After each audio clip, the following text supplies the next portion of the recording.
Gabe Vincent, Rui Hachimura at ang next star player ng Los Angeles Lakers, yan ang ating pag-uusapan. Final seconds. Bryant for the win. Bang! Nakahanda na ang dalawang players na sila Gabe Vincent at Rui Hachimura para sa paparating na NBA season. Alam naman natin na malapit nang magsimula ang training camp ng mga NBA team at susunod na nga rin dito ang preseason. Kailangan nga ng Lakers na maghanda at palakasin pa ang kanilang kupunan, lalo at wala naman silang kinuhang mga bagong players mula sa free agency at trade.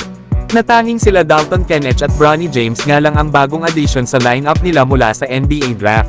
Lalo at last season ay maaga silang pinauwi ng Denver Nuggets matapos silang matalo sa first round ng playoffs. Alam naman natin na hindi rin healthy ang iba nilang players na makaharap nila ang Denver Nuggets.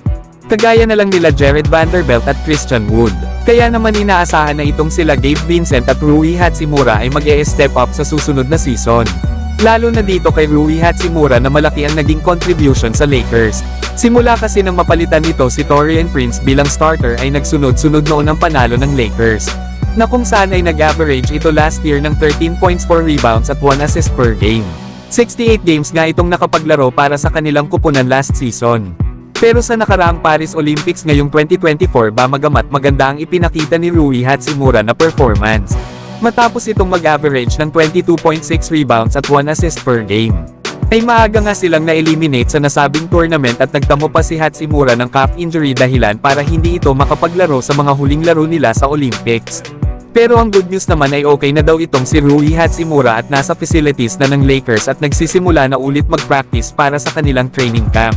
Samantalang ang isa pa sa aabangan sa Los Angeles Lakers ay itong si Gabe Vincent. Nahanda na nga itong maglaro para sa susunod na season. Alam naman natin na 6 games lang itong nakapaglaro para sa regular season last year sa Lakers.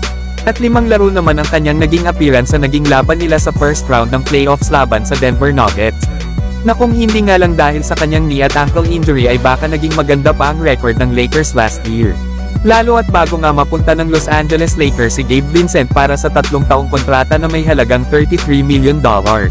Ay nagmula na muna ito ng Miami Heat na dito ay tinulungan niya ang kanilang kupunan para makapasok sila ng NBA Finals noong 2023. Kaya naman ay malaki ang expectation sana ng Lakers noong mapag-sign nila ito sa free agency.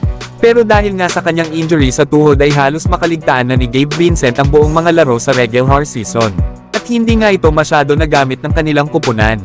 Kaya expected na sa pagiging healthy ng isang Gabe Vincent na kilala bilang isang playmaker, sharpshooter at mahusay na perimeter defender, ay malaki ang kanyang magiging contribution para sa Los Angeles Lakers bilang maaasahan backup point guard ni D'Angelo Russell. Samantalang Los Angeles Lakers mukhang may gusto na gawing star player sa kanilang kupunan next season. At ito nga ay si Max Christie na binabalak ng Lakers na bigyan ng mas mahabang playing time. Si Max Christie nga ang number 35 overall pick ng Lakers sa 2022 NBA Draft. Bagamat sa 2 seasons nito sa kanilang kupunan, ay hindi nga ito masyado nagagamit dahil loaded din ang Lakers ng mga veterano. Pero magkaganon pa man ay nakita ng kanilang front office ang potential ng batang ito, na isa nga itong athletic at mahusay na defender. Higit sa lahat sa kanyang 2 seasons na pananatili sa Los Angeles Lakers ay may average ito na 37% beyond the arc.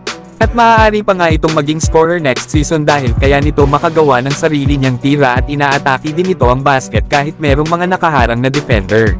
Kaya good news nga sa mga Lakers fans dahil ayon pa sa lumabas na report, ay bibigyan na ng mas mahabang playing time ang nasabing guard.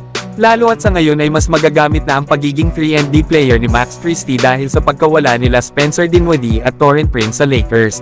Kaya isipin nyo na lang ang pagiging explosive guard at sharpshooter ni Max Christie.